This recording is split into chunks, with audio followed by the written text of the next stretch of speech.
चलिए आज हम टेंडो केयर नाम की एक चीज पर थोड़ी बात करते हैं। हमारे पास ना इससे जुड़ा एक लेख है, तो देखते हैं कि ये असल में है क्या और क्यों इस्तेमाल होता है। हाँ बिल्कुल। तो ये जो स्रोत है ये बताता है कि टेंडो केयर एक तरह का पोषक सप्लीमेंट है, न्यूट्रिशनल सप्लीमेंट जिसे कहते हैं। अच्छा, ओके, सप्लीमेंट।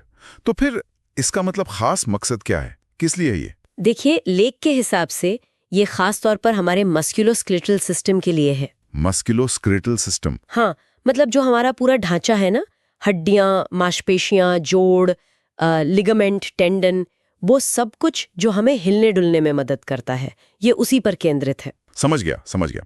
अच्छा, आपने टेंडन का जिक्र किया, ये क्या होते हैं ठीक ठीक? टेंडन ना वो मजबूत रेशे जैसे होते हैं, धागे मान लीजिए, जो हमारी मांसपेशियों को हड्डियों से जोड़ते हैं। अच्छा। हाँ, ताकि मांसपेशी हड्डी को खींच सके।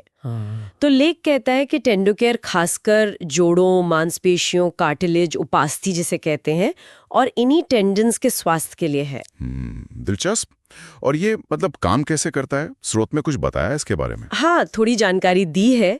लेख में कुछ चीज़ों का जिक्र है जो इसमें शायद होती हैं, जैसे कि कोलेजन पेप्टाइड है, कॉन्ड्रोइटिन सल्फेट है और सोडियम हाइलुरोनेट। हाँ हाँ, ये नाम सुने हैं मैंने, जोड़ों के लिए आते हैं अक्सर। जी, तो स्रोत का दावा है कि ये तत्व ना कार्टिलेज को बनाने और उसकी मरम्मत में मदद करते हैं, जोड़ों में वो क्या कहते हैं चिकनाई बढ़ाने और सूजन कम करने में भी सहायक हो सकते हैं। इसमें विटामिन सी का भी जिक्र है, वो कोलेजन बनाने के लिए जरूरी होता है। अच्छा, तो ये मतलब सिर्फ दर्द कम करने वाली दवा जैसा नहीं है, ये तो एक तरह से अंदर से मरम्मत करने या मजबूत करने की कोशिश है ना? हाँ, कुछ वैसा ही। स्रोत तो यही इशारा कर रहा है। लेकिन यहाँ एक और बात है, लेख में लिखा है कि डॉक्टर इसे अक्सर लिखते हैं। ये बात थोड़ी सी अजीब लगती है। सप्लीमेंट तो आमतौर पर बिना पर्चे के भी मिल जाते हैं ना? बिल्कुल सही सवाल है आपका।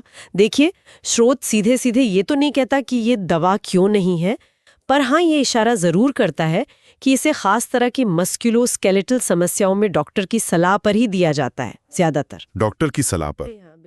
जैसे कि कोई उदाहरण दिए हैं लेख में? हाँ हाँ बिल्कुल। जैसे मान लीजिए किसी को टेंडिनाइटिस है, मतलब टेंडन में सूजन या जलन। अच्छा। या फिर ऑस्टियोआर्थराइटिस जैसी हालत जिसमें जोड़ों का कार्टिलेज घिसने लगता है। स्रोत कहता है कि इन मामलों में डॉक्टर इसे शायद इलाज के साथ एक सपोर्ट की तरह दे सकते हैं। शायद इसीलिए ताकि सही डोज और जरूरत का पता रहे। हर किसी को एक जैसी जरूरत नहीं होती ना। समझ गया।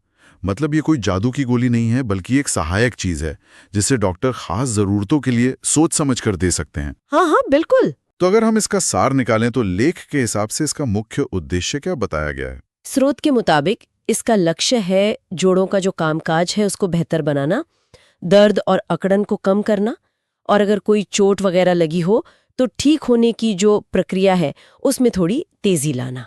ये इन दिक्कतों को मैनेज करने का एक तरीका हो सकता है, पर जैसा कहा डॉक्टरी सलाह जरूरी है। तो कुल मिलाकर ये शरीर की संरचना और चलने फिरने से जुड़े हिस्सों जैसे हड्डियां, जोड़, मांसपेशियां, टेंडन, इनके स्वास्थ्य को बनाए रखने में मदद करने वाला एक पोषक सप्लीमेंट है, और जिसे अक्सर डॉक्टर खास स्थितियों में तजवीज करते हैं। बिल्कुल सही। और ये बात ना कि ये है तो पोषक सप्लीमेंट, लेकिन अक्सर डॉक्टर की सलाह इसमें शामिल होती है। ये हमें सोचने पे मजबूर करती है ना, कि ये जो पोषक सप्लीमेंट्स हैं और जो दवाइयाँ हैं, इनके बीच की जो लाइन है वो कभी-कभी कितनी धुंधली हो सकती है। और ये कैसे तय होता है कि किसी व्यक्ति को वाकई इस तरह के किसी खास सप्लीमेंट की जरूरत है भी या नहीं, या फिर सिर्फ जीवन शैली में बदलाव या कोई और इलाज ही काफी होगा। ये एक अहम सवाल है जिस पे सोचा जा सकता है।